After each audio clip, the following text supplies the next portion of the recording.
사랑의 하나님 아버지, 연말 기도주일로 우리를 불러주시고 다시 구원의 즐거움을 회복하소서라는 말씀의 주제로 모이게 하심을 감사드립니다.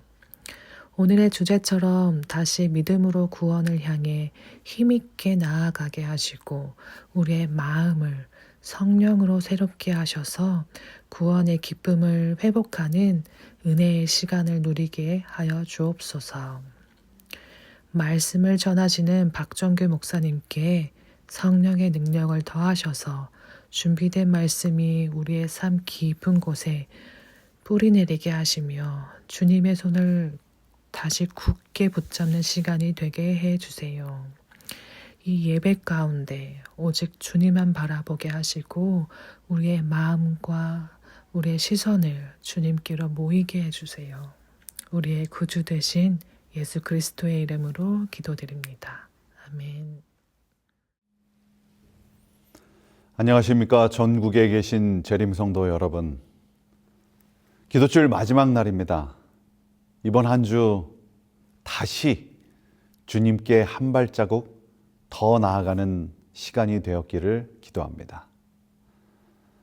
오늘 말씀의 제목은 다시 믿음으로 구원을 향해 나아가다입니다. 에베소서 2장 8절의 말씀입니다. 너희는 그 은혜에 의하여 믿음으로 말미암아 구원을 받았으니 이것은 너희에게서 난 것이 아니요 하나님의 선물이라. 이 성경절에는 은혜, 믿음, 구원, 선물, 구원의 경험들을 표현하는 단어들로 가득 차 있습니다. 구원은 하나님의 은혜이고 선물입니다. 재난이 일어나면 가장 필요한 것은 물, 음식 그리고 가재 도구들입니다. 비싼 가격이 아닙니다. 그러나 없으면 굉장히 불편합니다. 약간의 돈만 지불하면 되죠. 다행히 정부는 이런 것들을 비싸지 않게 정책적으로 그렇게 도와줍니다. 그러나 명품, 보석, 비싼 슈퍼카는 없어도 생존이 불편해지거나 생명에 지장을 초래하지 않습니다. 인류 역사 이래 보석이 없어서 떼죽음을 당했거나 명품이 없어서 질식사를 당한 사례는 없습니다. 아주 잠깐만 사용하고 오래 보관해두는 특징을 가지고 있습니다. 그런데 이것들은 비싸요. 그리고 사람들은 이것들을 가지기 위해서 많은 애를 씁니다. 대신에 우리에게 반드시 필요한 것, 없으면 생명을 위협하는 것들은 얼마입니까? 물, 공기, 햇빛. 지천에 널려 있습니다. 얼마짜리입니까? 공짜입니다. 더군다나 조금만 주어지는 게 아니라 무한대입니다. 무한정입니다. 돈이 들어가지 않아서 의식조차 못하고 살 때가 많이 있지만 사실 굉장히 가치가 있는 것들이죠. 이것이 없으면 전 세계는 전멸입니다. 이렇게 가장 가치 있는 것들이 공짜라니. 이것이 바로 은혜입니다. 햇빛과 공기도 은혜인데 나아가 우리를 사랑하시고 우리를 구원하신 예수 그리스도 그리고 그분께서 허락하신 모든 것들은 얼마나 큰 은혜입니까? 따라서 우리가 인생을 살아가며 결국 고백할 수밖에 없는 것이 하나님의 은혜입니다. 그래서 이 은혜는 은혜로 얻는 구원을 성경은 선물이라고 말씀합니다. 은혜에 관한 여러 찬양이 있습니다. 아, 하나님의 은혜로 이 쓸데없는 자, 벌레 같은 자, 왜 구속하여 주는지 난 알 수 없도다. CCM 찬양에도 은혜에 관한 찬양이 있습니다. 내 평생 살아온 길 뒤돌아보니 짧은 내 인생길 오직 주의 은혜라. 주의 은혜라, 주의 은혜라. 다음이 없는 사랑 달려갈 길 모두 마친 후 주 얼굴 볼 때 나는 공로 전혀 없도다. 오직 주의 은혜라. 은혜는 하나님께서 시작하셨고 계속해서 주시는 것이기 때문에 구원에는 우리의 의나 공로가 포함되지 않습니다. 그래서 은혜를 행위의 반대 개념으로 생각하기도 합니다. 도덕적 순종은 우리의 노력이 포함되기 때문에 은혜가 아니라고 주장하기도 하죠. 그러나 바울은 로마서 5장에서 은혜가 우리를 왕노릇한다, 즉 통치한다고 말합니다. 디도서 2장에도 모든 사람에게 구원을 주시는 하나님의 은혜가 나타나 우리로 하여금 경건하지 않은 것과 세상 정욕을 다 버리고 이 세상에서 정신을 차리고 의롭게 경건하게 살게 하려 함이라.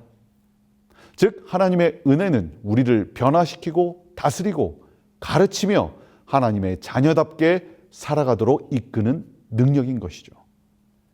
행위의 반대 개념이 아니라 은혜는 우리의 행위의 변화를 끊임없이 드러나도록 하는 능력인 것입니다. 바클레이라는 학자는 은혜에 대한 특별한 개념을 주장합니다. 은혜는 선물입니다. 공짜입니다. 대가 없이 주어지는 것입니다. 그러나 고대 로마인들에게 은혜, 선물은 사회적인 유대를 형성하기 위해 선물과 담례라는 순환적 작용을 하였다라고 주장을 합니다. 무슨 말이냐면 받으면 반드시 대가에 맞게 되돌려주는 것이 선물 개념이었다는 것입니다. 그리고 그는 바울의 선물 개념, 은혜 개념도 설명합니다. 하나님이 주시는 선물이란 예수 그리스도의 생애와 죽음, 그리고 부활이다. 이 선물을 받은 사람은 죄의 종노릇을 벗어나 새로운 삶을 살아야 하며 하나님에 대한 순종을 반드시 요구받는다. 이렇게 기록합니다. 은혜는 받고 감사합니다, 감격하여 눈물 흘리고 끝나는 것이 아니라는 것입니다. 반드시 갚고 되돌려주는 것이 은혜의 개념이라는 것이죠. 전 세계의 모든 문화와 종교에는 은혜 갚은 동물들 이야기가 있습니다. 우리나라에는 은혜 갚은 제비, 까치가 있고요. 심지어 뱀도 은혜를 갚습니다. 중국에는 여우가 은혜를 갚고 이솝 우화, 여후가 은혜를 갚습니다. 동물이 은혜를 갚는 방법은 사람의 목숨을 똑같이 구해준다거나 물질적 풍요로 되돌려주는 것입니다. 그렇다면 우리가 하나님의 은혜를 갚는 방법은 무엇일까요? 갚을 방법이 없죠. 무한한 양의 은혜를 도무지 갚을 길이 없습니다. 그러나 하나님께서 원하시는 게 있어요. 은혜는 끊임없이 우리에게 반응하도록 요구를 합니다. 응답하는 것입니다. 전래동화의 동물들처럼 동일한 양의 은혜를 돌려드릴 수는 없어요. 그러나 하나님의 은혜에 응답하고 반응할 수 있는 것이죠. 이것을 믿음이라고 합니다. 그래서 구원은 오직 믿음으로 받습니다. 오직 믿음은 종교개혁 때부터 지금까지 중요한 모토입니다. 그런데 이 믿음에 대한 이해에 따라 구원의 개념은 확연하게 달라집니다. 그렇다면 믿음은 무엇일까요? 첫 번째로 믿음은 지적 동의입니다. 지적 동의로 이해하는 것이죠. 예수님의 존재를 믿고 그분이 우리의 죄를 용서하셨다. 이것을 믿습니다. 받아들이는 것이죠. 제가 학생 전도사일 때 성경 공부를 이렇게 가르쳤습니다. 마가복음 16장 16절 믿고 침례를 받는 사람은 구원을 얻을 것이요. 너희들 믿고 침례를 받았으니까 오늘 구원받은 거야. 우리가 두려워할 필요 없어. 구원의 확신을 가져야 돼. 잘 봐. 너희들 침례 받고 믿었잖아. 그런데 이렇게 해놓고 뭔가 밍숭맹숭했습니다. 말을 해놓고도 이게 무슨 의미일까? 확신이 없었습니다. 사실 이런 믿음이라면 누가 가장 좋을까요? 야고보서에 내가 하나님 한 분이신 줄을 믿느냐? 잘하는도다. 귀신들도 믿고 떠드느니라. 귀신들이 가장 좋습니다. 하나님을 직접 대면한 사탄이 믿음이 최고입니다. 그분이 창조주이시고 그리스도가 왕이라는 사실도 다 믿습니다. 백문불여일견이라는 말이 있습니다. 100번 듣는 것보다 한 번 실제로 보는 것이 훨씬 효과적입니다. 사람은 청각보다 시각이 훨씬 발달했습니다. 시각이 청력보다 100배 효율성이 있다고 합니다. 그렇다면 우리의 믿음을 증강시키기 위해서는 하나님께서는 보여주시면 됩니다. 오늘 하늘에 천사들을 보내셔서 믿어라. 주님이 곧 오신다. 천사들이 이렇게 하늘을 날아다니면 전 세계 모든 사람이 믿지 않을까요? 그러나 하나님께서 이 방법을 사용하지 않는 것은 믿음이 단순히 지적 동의가 아니라는 것을 알 수 있습니다. 두 번째로 믿음은 신뢰와 확신입니다. 히브리서 11장 1절에 믿음은 바라는 것들의 실상이요 보이지 않는 것들의 증거니.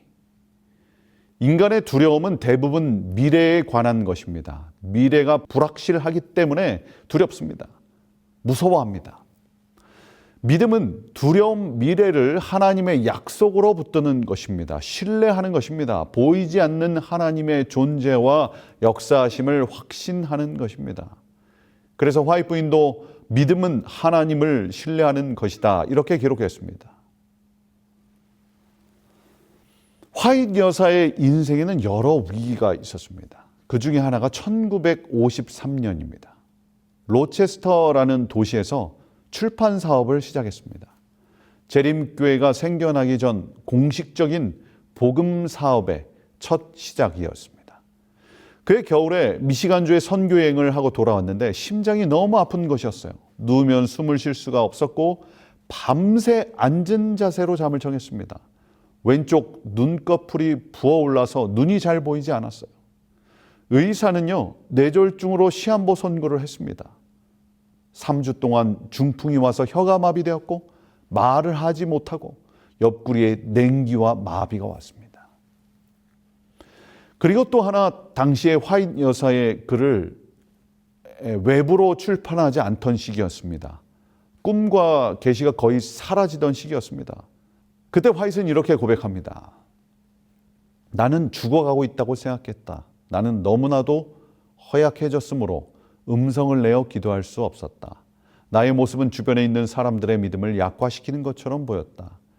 사탄이 나를 남편과 자녀들에게서 분리시켜 무덤 속에 눕히고자 애를 쓰고 있는 것처럼 보였다. 우리는 영적 생활을 하면서 이따금씩 믿음을 마구 흔들어 놓는 경험을 합니다. 미래가 벽처럼 콱 막혀서 갈 수 없는 상황이 있습니다.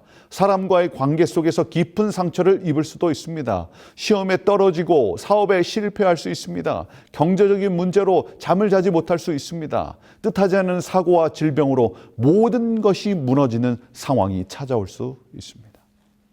화이트 부인은 계속해서 말씀합니다. 그때의 다음과 같은 의문들이 마음속에 떠올랐다. 그대는 분명한 하나님의 약속을 믿을 수 있는가? 어떠한 상황에서도 그대는 믿음으로 걸어갈 수 있는가?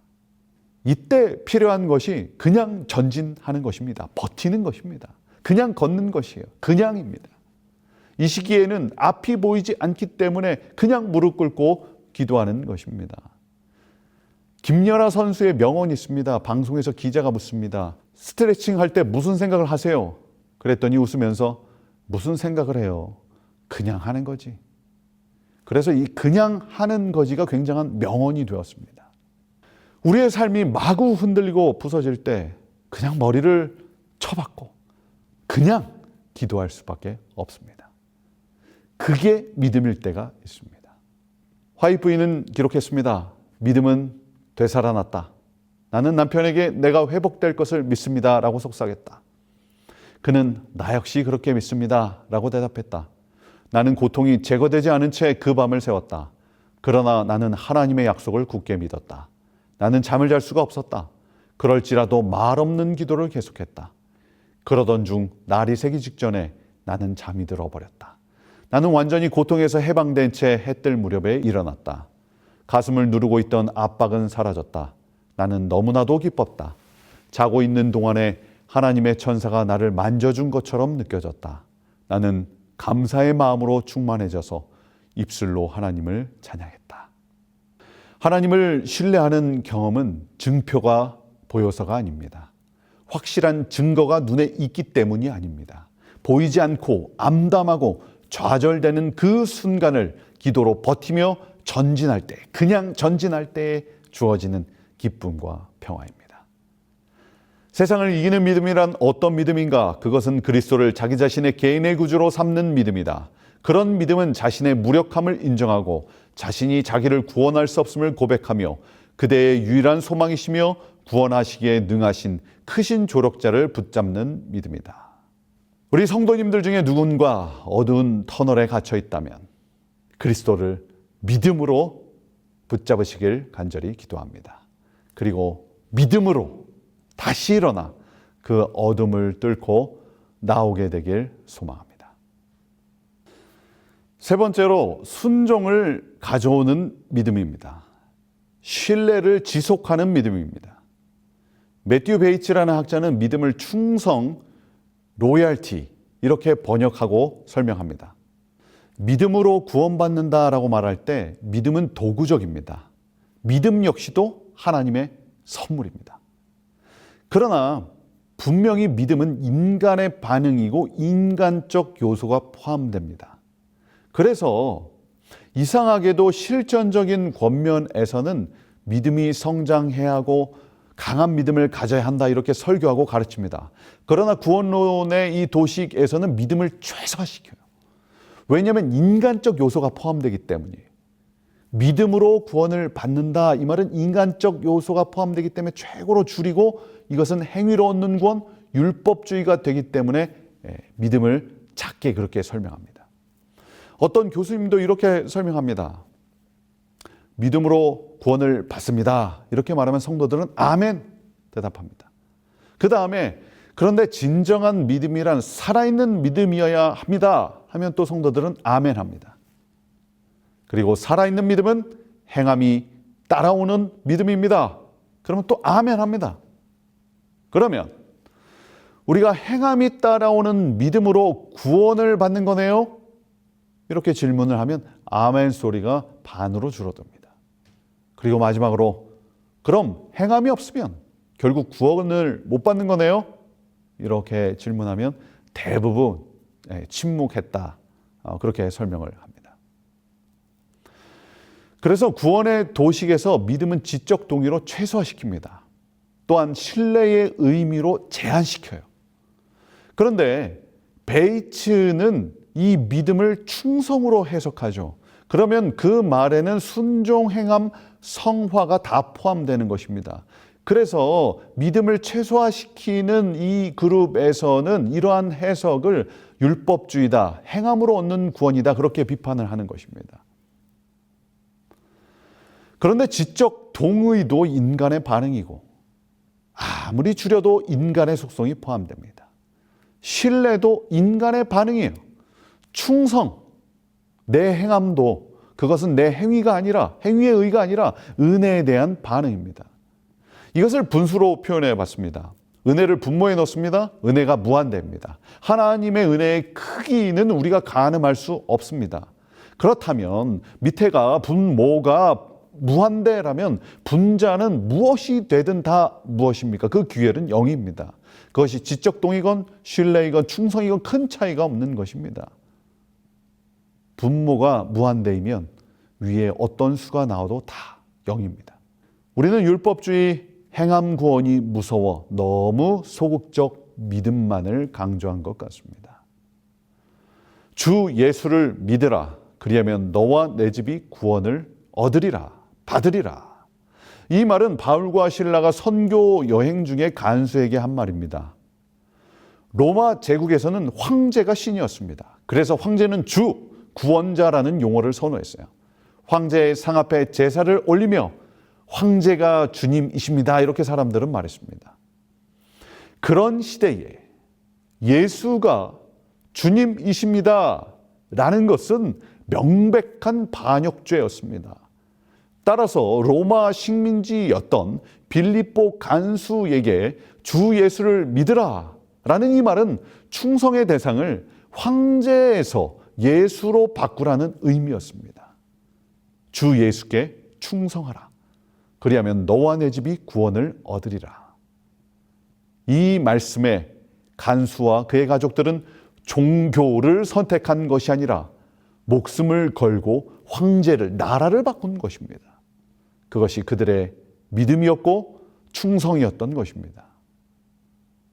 믿음은 사람을 순종의 책임에서 벗어나게 하는 것이 아니다. 오히려 믿음, 곧 믿음만이 우리로 하여금 순종할 수 있게 한다. 그리고 그리스도의 은혜를 누리는 자가 되게 하는 것이다. 정로의 계단에 있는 말씀입니다. 우리가 어렸을 때 불렀던 노래가 있습니다. 저기 하늘나라에 어떻게 갈까요? 저기 하늘나라에 무엇을 타고 갈까요? 답은 뭡니까? 구름을 타고 가고 그리고 믿음으로 갑니다. 믿음으로 가는 나라. 엄청난 노래입니다. 또 다른 노래가 있었습니다. 나는 구원 열차 올라타고 하늘 향해 가지요. 차표 필요 없어요. 주님 선장 되시니. 여기서 중요한 포인트가 있습니다. 만약 열차에서 넘어지면 어떻게 될까요? 열차에서 넘어져도 열차는 계속 하늘을 향해서 갑니다. 그래서 걱정하지 않아도 되는 것이죠. 엘리베이터의 비유도 있습니다. 하늘 가는 엘리베이터 안에 타면 넘어져도 하늘에 간다. 믿음으로 다시 일어서면 된다. 제가 고등학교 때 이 이야기를 듣고 굉장히 큰 감동을 받았던 기억이 있습니다.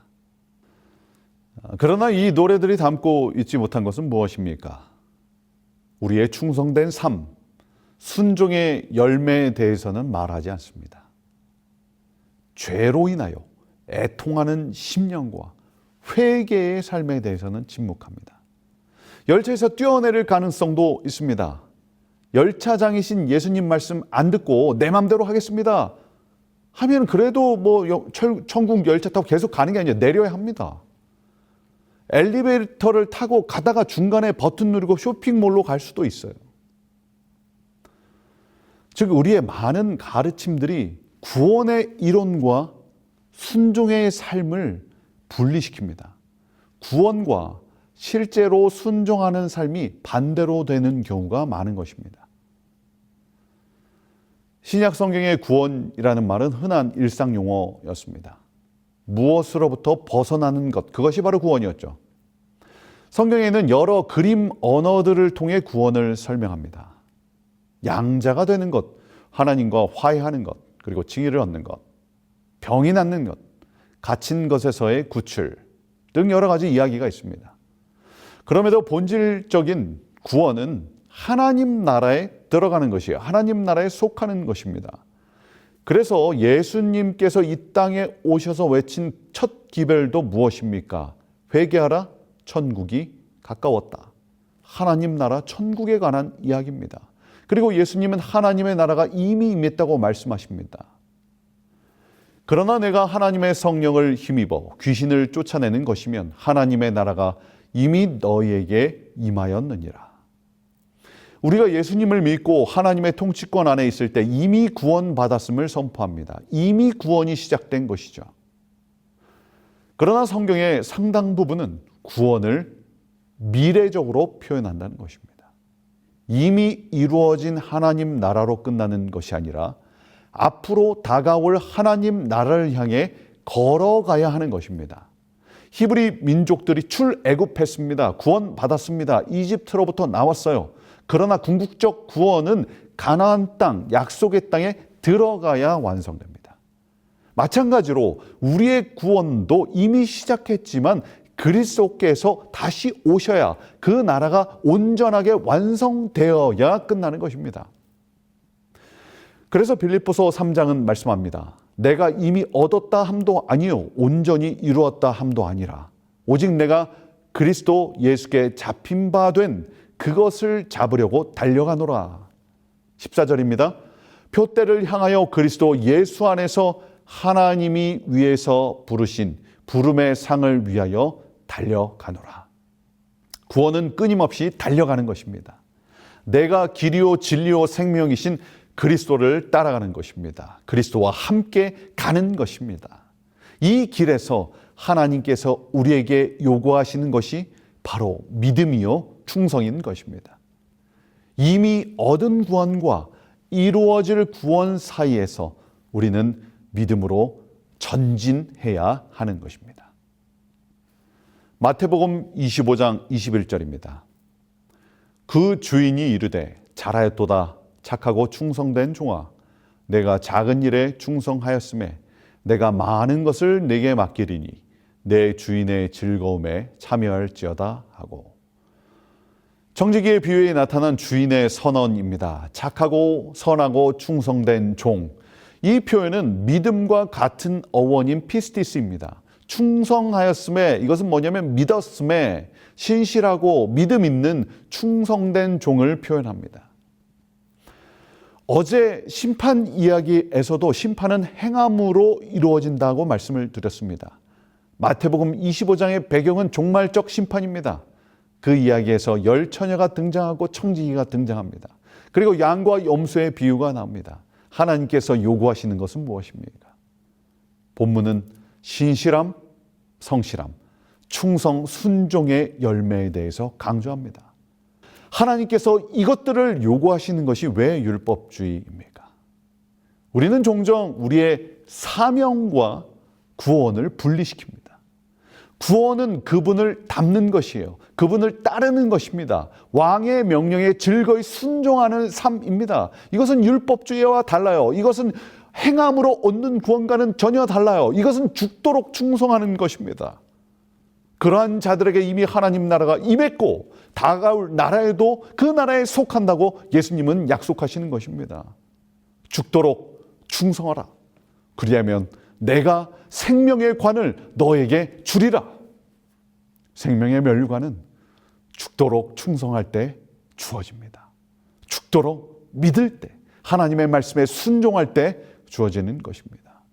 교회 증언 5권에 있는 말씀입니다. 이 믿음은 우리 편에서 가장 좋은 것으로, 완전한 신뢰로, 완전한 헌신으로 드러나야 한다. 우리의 의지를 완전히 하나님의 의지에 복종시켜야 하며 우리의 감정과 욕망, 관심, 영예가 그리스도의 왕국의 번영과 그분의 사업의 영광에 일치될 때 우리는 계속적으로 그분으로부터 은혜를 받고 그리스도께서는 우리로부터 감사를 받으신다. 하나님의 은혜는 우리를 의롭다고 여겨주실 뿐만 아니라 우리를 변화시켜 주십니다. 구원은 그 은혜 안에서 살아가는 것이죠. 역동적인 것입니다. 이 과정 속에 우리의 노력과 죄와의 씨름이 들어가지만 그것은 은혜의 무한한 그 속에서 용해됩니다. 녹아 없어집니다. 따라서 우리의 공로는 전혀 없이 오직 주님의 은혜로 구원받는 것입니다. 구원은 하나님께서 베푸신 무한한 은혜에 믿음으로 반응하여 하나님 나라 백성으로 살아가는 것입니다. 따라서 그 믿음은 전적인 신뢰, 순종이요 나아가 충성이다 라고 그렇게 정리할 수 있습니다. 저는 허그, 안아주는 것을 별로 좋아하지 않았습니다. 그런데 결혼을 하면서 가족들을 안아주는 것을 좋아하게 되었어요. 특별히 둘째 아들 맘껏 안아주고 등을 쓰다듬고 엉덩이를 두드려줍니다. 너무 행복해요. 그런데 첫째, 이번 설교에서 굉장히 많이 나왔던 이슈, 이 사춘기 아들은요 안을 때도 눈치를 봅니다. 얘가 싫어하면 어떡하지? 나를 거부하면 어떡하지? 냄새 난다고 싫어하면 어떡하지? 그래서 이제 허락을 받고 나 오늘 너 안아줘도 돼? 허락을 받고 허그를 합니다. 다행히 싫어하지는 않는 것 같습니다. 그런데 저는 앞으로도 이 아이들이 성인이 되고 어른이 되어도 계속해서 안아줄 생각입니다. 그들이 거부해도 안아줄 생각이에요. 왜냐하면 이 녀석들이 지치고 힘들 때 여전히 너를 응원하고 지지하고 사랑하는 아비가 있음을 각인시키는 것입니다. 그게 인간 아버지가 할 수 있는 작은 사랑인 것 같습니다. 가끔 피곤하고 지칠 때 그런 상상을 해봅니다. 천국 문 앞에 우리 예수님께서 서 계셔요. 그리고 그 천국 문에 들어갈 때 예수님께서 한 명 한 명을 꼭 안아주세요. 그리고 앞에 줄이 쫙 서 있습니다. 한 명 한 명 들어가는데 굉장히 오래 걸릴 수가 있어요. 제 차례가 되었습니다. 제 차례가 되었을 때 주님 품에 꼭 안기는 것입니다. 그때 주님은 그렇게 말씀하실 것입니다. 수고했다. 고생 많았지? 그래도 잘했어. 착하고 충성된 아들 사랑한다. 그 상상을 하면 마음에 큰 위로가 될 때가 있습니다. 그 음성은 오늘 우리에게 동일한 말씀을 하십니다. 죽도록 충성하라. 생명을 걸고 따라오라. 내가 간 길을 너희도 오라. 목숨을 걸고 나를 의지해라. 고난이나 환난을 두려워 말라. 이미 내가 다 이겨냈다. 내가 함께하겠다. 함께 가자. 그리하면 너에게 승리의 면류관이 주어질 것이다. 매일의 삶 속에 주님을 믿고 의지하고 충성을 다하는 주님의 아들과 딸들이 되길 간절히 기도합니다. 그리고 주님 오시는 날 그 품에 안겨서 마음껏 위로받고 마음껏 눈물 흘리고 그리고 그분의 음성 잘하였도다 착하고 충성된 종아, 이 음성을 모두 듣는 우리 모두가 되길 간절히 소망하며 말씀을 마치겠습니다. 아버지 하나님, 이번 한 주를 통하여 다시금 성령의 역사를 허락하여 주시니 감사드립니다. 저희 자신의 삶을 돌아보고 주님을 다시 바라보게 하시니 감사드립니다. 폭포수 같은 무한한 은혜로 저희의 발걸음을 인도하여 주시니 감사드립니다. 그 은혜 속에 저희는 충성을 다하여 주님을 섬기길 원합니다. 믿음으로 승리하길 원합니다. 믿음으로 구원을 향해 나아가길 원합니다. 도와주시옵소서. 저희들을 붙들어 주시옵소서. 저희들을 구원하여 주시옵소서. 주님 오시는 그날을 향해 다시 전진하게 하여 주시옵소서. 죽도록 충성하는 주의 종들 되게 하여 주시옵소서. 그리하여 주님 오시는 그날에 주님 품에 안겼을 때 잘하였도다 착하고 충성된 나의 아들아 나의 딸아 그 음성을 듣게 하여 주시옵소서. 저희들의 모든 기도 우주의 왕 되신 예수 그리스도의 이름으로 간절히 기도합니다. 아멘.